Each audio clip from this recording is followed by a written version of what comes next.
बेयाव आङो स्पष्टयै बुंनो नागिरो जे दुलाराय बर' फरायसा आफादनि जे संबिजित बेयो 2 बोसोरनि टार्म। आङो 2005 मायथाइयाव एबसुआव बिबान लाजेनदोंमोन सोलोंथाइ नेहाथारि हिसाबै गुवाहाटी जिल्लानि जानानै गुवाहाटी मुलुगसोलोंसालियाव आंनि फरायनायखौ फोजोबखांनायनि उनाव आरो 2005 मायथाइनिफ्राय बै समनि आफादगिरि रोनगोरा नार्जारी बिनि उन समाव प्रमद बर' बिथां एबसुनि आफादगिरि आरो बड'लेण्ड सोमावसारनायनि 3थि फेजखौ बिथाङा नेतृत्व होदों। फैयै फैयै 2020 मायथाइयाव आफादगिरिनि बिबानखौ आंनो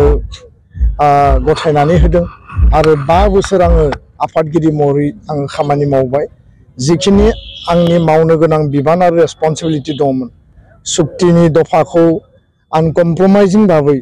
इसिं आरो बायजो लेभेलाव सेन्ट्रेल आरो स्टेट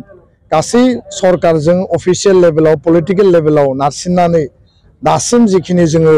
गथा महराव जोङो मावफुंनो हाबाय आरो माखासे प्रसेसआव दङ माखासे आरो मावफुंनांगौ दङ किन्तु माखासेखौ जोङो आवगायनानै बे महराव लाबोबाय। हारिनि थामोनथा रैखाथि हारिनि सिनायथिखौ मुलुग दरबाराव लांनो थाखाय बड'लेण्ड महोत्सव खुंनाय प्रधानमन्त्रिया बाहागो लानाय आरो नैबे जुथुम्मायाव भारतनि नखर मन्त्रीखौ लाबोनानै बर' हारिनि जि मोनसे आबुं जोंनि जि मोनसे उदां हारि गोथां हारि आरो जोंनि थामोनथा रैखाथिखौ मुलुगाव दिन्थिफुंनायनि गेजेरजों बिथांमोनखौ पिस खालामनायनि गेजेरजों जोंनि आद्रा थानाय जि मोनसे सिमां आरो थांखि बड'फानि जि गेरेमसा माहारि दानायनि राजनैतिक आरो संबिधाननि अधिकारनि जि बिथिंफोरखौ लानानै जोंहा बेयाव जिखिनि खामानि मावनांगौ दंमोन जोङो मावबाय। बर' हारिनि जिखिनि आफादफोर दङ बे आफादफोरखौ खौसेयै मोनसे प्लेटफर्माव लाबोनानै माहारि दानायनि थाखाय जोङो खौसे खालामनांगौ। जों जेब्लायबो खौसे दिनै ज'यै गसंथानानै खामानि मावदों। बर' हारिनि आन्चलिक राजनैतिक हान्जाफोरखौ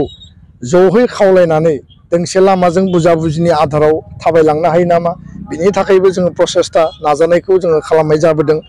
दा माखासे हाबाफारिफोरखौ थांनाय समाव जोङो मावबाय आरोबाव मावबावनांगौ दङ किन्तु खोथाया जाहैबाय जे 2 बोसोरनि जिहेतु संबिजिताव लिरनाय थायो आरो 2 बोसोराव जोंनि जिल्ला आन्चलिक मिरु जोंहा टार्मिनेटिं सेसन जायो। मोनफ्रोमबो टार्मिनेटिंआव गोजाम आफादखौ सिमफायनाय जायो गोदान आफाद दाफिननाय जायो। दा बेखायनो जिहेतु आङो गोलाव सम खामानि मावबाय आफादगिरि महरैबो आं 5 बोसोर थाबाय आङो जिखिनि केपासिटि आरो जिखिनि आंनियाव क्षमता दङमोन एबसुनि आदर्श प्रिन्सिपल बड'फानि फिलसफि बे दर्शनखौ लानानै हाबा मावबाय आरो बेखायनो आङो खावलायदों बियो थान्दै मेलनि बा थान्दै हलनिसो मेटार किन्तु साधारन रायजो राजा जोंनि बिबानगिरिफ्राबो बयहाबो मोनसे गोसोआव सोंलु थायो जे एबाराव मा जागोन बिनि फिननायखौ आङो बेखिनिखौल' होदों जे आङो नैबे जुथुम्मायाव जि गोदान आफाद दानाय जागोन गोजाम आफादखौ सिमफायगोन बेयाव आङो जोंनि थान्दै मेलाव गंग्लायै आङो खावलायगोन आङो बयखौबो माने आर'ज गाबगोन जे दुलाराय बर' फरायसा आफादनिफ्राय आंखौ ओंखारनो थाखाय बयबो जाहाथे मदद होयो आरो आं जाहाथे मोजाङैनो बिदाय लानो हायो। गोदान जेनेरेसननो लिडारशिप होनांगौनि गोनांथि दङ दायित्व बिबान होनांगौनि गोनांथि दङ। जेनेरेसना लिडारशिप लायोब्ला एबसुआ आरो शक्तिशालि गोख्रोङै खामानि मावबावनो हागोन। दा बेखायनो आङो बे खोथाखौ थान्दै हलाव खावलायगोन आरो मैयाबो मिडिया सोंदों आं बिथांमोननोबो बुंदों किन्तु खोथाया बे नङा जे आं बबेबा